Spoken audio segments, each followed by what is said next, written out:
नमस्कार। हमारी ये सरसों की फसल अभी लगभग 2 महीने की हो चुकी है। भैया अब 2 महीने की सरसों होने के बाद अपन देख रहे हैं इसके अंदर जो हमने पहले सिंचाई की थी उस टाइम पर जो हमने खाद डाले थे उनके अभी बहुत ही बेहतरीन रिजल्ट हमें दिखाई दे रहे हैं। एक पौधे से अनेकों ब्रांचेज निकल रही और इन ब्रांचेज की ग्रोथ है ना बहुत शानदार चल रही है। इनके अंदर से फूल और फूल के अंदर से फलियां बननी स्टार्ट हो चुकी है। अभी आगे आने वाले लगभग 10 से 15 दिन निर्धारित कर देंगे हमारी सरसों के अंदर कितना उत्पादन निकलने वाला है और आगे चलकर इसके अंदर किन किन समस्याओं से हमारी सरसों की फसल वो जूझने वाली है। आगे चलकर जो सर्दियां पड़ेगी उस सर्दी के स्ट्रेस से हम अपनी फसल को किस तरह से बचाएं और इसके अंदर अब लगातार ओस की वजह से, धुंध की वजह से जो सबसे बड़ी बीमारी, सबसे खतरनाक बीमारी आती है व्हाइट रस्ट, उससे अपनी फसल को इस टाइम पर हम किस तरह से बचाएं ताकि हमारी फसल का जो उत्पादन है वो 12 क्विंटल या 13 क्विंटल पर एकड़ के हिसाब से हो सके। इसके अलावा जो इसके अंदर तेल मात्रा है उस तेल मात्रा के ऊपर भी हमें ध्यान रखना होगा, वो किस तरह से 42% तक हो सके। तो नमस्कार, मैं इंद्रपाल और आप देख रहे हैं देश का सबसे विश्वसनीय फार्मिंग यूट्यूब चैनल देश की जान हमारे किसान। अगर अभी तक आप लोगों ने इस चैनल को सब्सक्राइब नहीं किया है तो प्लीज चैनल सब्सक्राइब कर लीजिए। तो भैया सबसे पहले तो अपन बात करते हैं इस टाइम पर जब हमारी फसल लगभग 60 दिन या 60 दिन से ऊपर हो जाए उस टाइम पर हमें जो दूसरी सिंचाई करनी, अब वो दूसरी सिंचाई का सही समय क्या है। अक्सर किसान है ना उसके दिमाग में एक बात चल रही होती है कि भाई मैंने तो पहले सिंचाई की थी 30 से 35 दिन के ऊपर और दूसरी सिंचाई जैसे ही हमारी फसल या तो 60 दिन की हो जाए या फिर इसके अंदर से जो फूल बन रहे हैं उस टाइम पर करनी है। तो भाइयों बिल्कुल गलत हो आपको अपने खेत की तासीर देखनी है, खेत की मिट्टी देखनी है, मौसम देखना है। अभी की अगर अपन बात करें तो धुंध है ना बहुत ज्यादा आ रही है, बरसातें भी हो रही है छिटपिट। तो इस टाइम पर अगर आपके खेत की मिट्टी है ना वो भारी होगी, चिकनी होगी और आपने इस टाइम पर इस अवस्था के अंदर सिंचाई कर दी तो आपके जो सरसों का उत्पादन बढ़ने वाला था ना वो निश्चित तौर पर घट जाएगा। आपकी फसल के अंदर इस टाइम पर व्हाइट रस्ट जो धोलिया वाली बीमारी होती है ना, जो गलन वाली होती है, तना गलता है, वो लगेगा ही लगेगा। तो आपको ये ध्यान रखना है कि मेरे खेत की मिट्टी कैसी है। अगर आपके खेत की मिट्टी बिल्कुल रेतीली है, भुरभुरी है, तो भी आपको ये ध्यान रखना है कि इस टाइम पर जो मौसम चल रहा है ना वो किस तरह का। जैसे अभी 5-7 दिन से हम देख रहे हैं भैया यहाँ पे हल्की मोटी बारिश हुई थी और बारिश की वजह से ना बहुत ज्यादा धुंध आ रही है। अब धुंध आने से पूरा पूरा दिन है ना पौधा ओस के अंदर भीगा रहता है। अगर इस अवस्था में चाहे हमारी कैसी मिट्टी हो, हमने पानी इसके अंदर नीचे से दे दिया, सिंचाई कर दी, तो निश्चित तौर पर नुकसान होगा। तो अब हमें क्या सावधानी रखनी, लगभग 2 से 4 दिन जब तक मौसम खुल ना जाए, धूप पर्याप्त मात्रा में निकलनी स्टार्ट ना हो जाए, तब तक हमें सिंचाई रोक देनी है और फिर इसके अंदर सिंचाई करनी है। और आपकी मिट्टी बहुत ज्यादा हार्ड है, टाइट है, जमीन बिल्कुल एकदम आपकी गीली है नीचे से और सरसों है ना बहुत ज्यादा सघन है और बिल्कुल उसके अंदर सूर्य का प्रकाश दिन के अंदर नीचे पहुंच नहीं पाता है। तो भैया जरूरी नहीं दूसरी सिंचाई। अक्सर आप यही गलती करते हो, दूसरी सिंचाई करके अपनी फसल का उत्पादन घटा लेते हो। फिर बात आती है भैया इस टाइम पर जब हम दूसरी सिंचाई कर रहे हैं उस टाइम पर हमें कौन से खाद देने चाहिए। तो भाई देखो, अगर आपकी फसल पहले सिंचाई करते वक्त आपने यूरिया के साथ जिंक वगैरह जो हमने बताए थे वो डाले थे, फसल एकदम शानदार चल रही है। इसके अंदर से निकलने वाली जो ब्रांचेज है ना वो भी काफी अच्छी हेल्दी है। नीचे से जो सरसों का जो तना है ना जो इस टाइम पे वो काफी अच्छा मोटा फूल चुका है। सरसों की फसल देखने में बहुत शानदार लग रही है भैया। जरूरी नहीं इस टाइम पर नीचे से कोई खाद डालना है। हाँ, अगर आपकी फसल अभी भी यार कुछ दबी हुई दिखाई दे रही है किसी भी कारणवश, या तो आपने पहले सिंचाई करते वक्त कोई खाद नहीं दिए थे या शुरुआत में बेसल डोज में आप कुछ खाद भूल गए थे और हमारी फसल अभी ऐसा लग रहा है कि यार मजा नहीं आया, फसल है ना दबी हुई, तो आप दूसरी सिंचाई के साथ यूरिया के साथ आप सल्फर ये लेके मिलाकर अपने खेत के अंदर छिटक के सिंचाई कर सकते हो।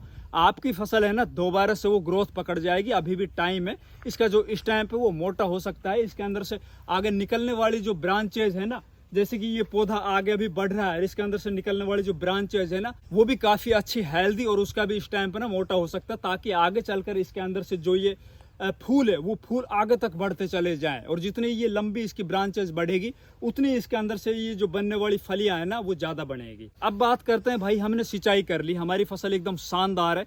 अब बताओ हमें ऊपर से क्या करना है जिससे हमारी जो फ्लावरिंग स्टेज के अंदर अभी फसल है ना इसके अंदर से बनने वाली जो ये फलियां वो ज्यादा से ज्यादा हो, लंबी हो, इसके अंदर जो भरने वाले दाने हैं वो ज्यादा भरे और दानों के अंदर जो तेल की मात्रा है ना वो सबसे ज्यादा मायने रखे आगे चलकर, वो 42% या इससे ऊपर हो। उसके लिए हमें क्या करना है, तो भैया देखिए, किसी भी फसल के अंदर जब पोलिनेशन का टाइम होता है, पोलिनेशन मतलब इस टाइम पर जो परागण हो रहा है, जो ये फूल है ना, इन फूलों के ऊपर से मधुमक्खियां बैठकर एक से दूसरे के ऊपर, दूसरे से तीसरे के ऊपर जो चल रही है उसको बोलते हैं परागण, पोलिनेशन।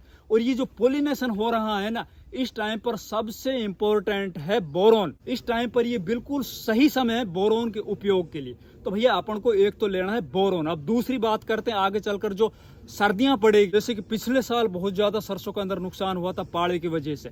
तो भैया हमारी फसल उस स्ट्रेस को किस तरह से झेल पाए, उसके लिए हमें क्या करना है। तो भैया स्ट्रेस से बचाने के लिए हमारी फसल के अंदर कोई भी पर्यावरणीय तनाव होता है, सरसों ही नहीं कोई भी फसल हो, उसके अंदर सबसे बड़ा रोल अदा करता है पोटास।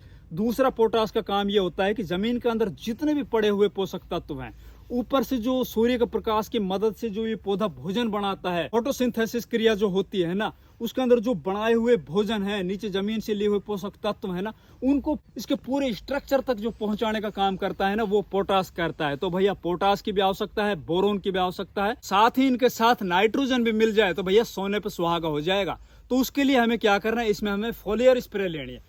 फोलियर स्प्रे के अंदर हमें लेना है NPK 13-0-45। इस टाइम पर जब हमारी फसल फ्लावरिंग स्टेज में हो, लगभग 60 से 70-75 दिन की अवस्था के अंदर। उसके साथ आपको लेना है बोरोन 1 ग्राम पर लीटर पानी के हिसाब से। 1 एकड़ जमीन में अगर आप 120 लीटर पानी लगा रहे हो, 150 लीटर पानी लगा रहे हो, तो आपको उतना ही बोरोन लेना है। मतलब 120 लीटर पानी है तो 120 ग्राम, 150 लीटर पानी है तो 150 ग्राम, 20% वाला जो बोरोन आता है वो लेना है। NPK आपको 1 किलो पर एकड़ के हिसाब से ले लेना है 13-0-45। अब इसके अंदर आपको एक तो नाइट्रोजन मिल जाएगा, पोटास मिल जाएगा जो 13-0-45, और साथ ही बोरोन मिल जाएगा। दूसरा इसके साथ अब इसके अंदर क्या प्रॉब्लम हो रहा है कि देखो, जो दिन के अंदर लगातार पूरे पौधे एकदम पानी से भरे होते हैं, ओस की वजह से, धुंध की वजह से, या फिर अब लगातार ना मावठें हो रही, बरसातें हो रही है, तो उनसे हमारी फसल के अंदर जो फसल बहुत ज्यादा गहरी होगी, बहुत ज्यादा तगड़ी होगी, या शुरुआत में बिजाई करते वक्त ज्यादा हमने सीड रेट रख लिया था, उन खेतों के अंदर तो भैया बहुत ज्यादा खतरा है व्हाइट रस्ट का।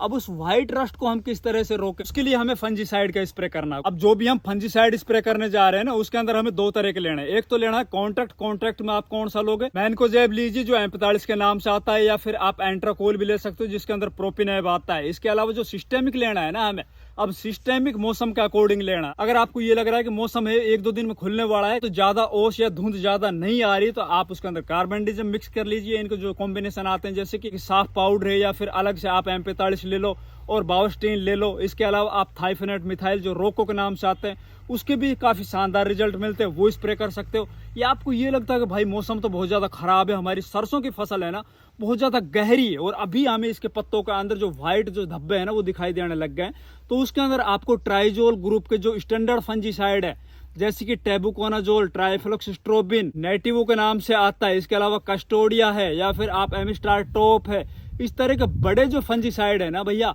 उनकी स्प्रे कर दीजिए। वो एक स्प्रे के अंदर ही आप ऊपर से स्प्रे करोगे, नीचे तक पौधे के अंदर पहुंच जाएंगे, और उनके बहुत ही शानदार आपको रिजल्ट देखने को मिलेंगे। जब आपकी फसल फ्लावरिंग स्टेज के अंदर पहुंच जाती है, इसके अंदर फलियां बन रही होती है, आपको ये 3 काम करने हैं। तीनों काम कर लेना, डेफिनेटली आपके अब की बार जो उत्पादन है ना, कम से कम 2 क्विंटल पर एकड़ का बढ़ने वाला है भैया, मैं आप लोगों को गारंटी के साथ बता रहा हूँ। अगर हमारी वीडियो अच्छी लगी तो वीडियो को लाइक कीजिए, चैनल को सब्सक्राइब कीजिए, वीडियो को ज्यादा से ज्यादा दूसरे किसान भाइयों तक शेयर कीजिए। धन्यवाद।